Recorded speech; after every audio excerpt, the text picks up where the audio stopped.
বলছি মা, কি হয়েছে? আপনার ছেলে ফোনেতে আছে, ফোনে রিচার্জ এসে গেছে, একটু রিচার্জটা মেরে দিতে বলুন না। ও দাঁড়াও দাও। হ্যালো খোকা, একদম ফোনে রিচার্জ করে দিবি না।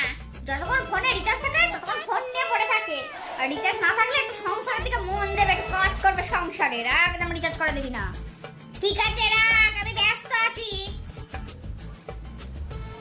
মা এটা কি হলো? কি হলো? আমাকে আবার কৈফিয়ত দিতে হবে নাকি? কৈফিয়ত? যাও যাও কাজ করো গে, ফোনে রিচার্জ নেই, একটু কাজটা মন দিয়ে করো গে, যাও।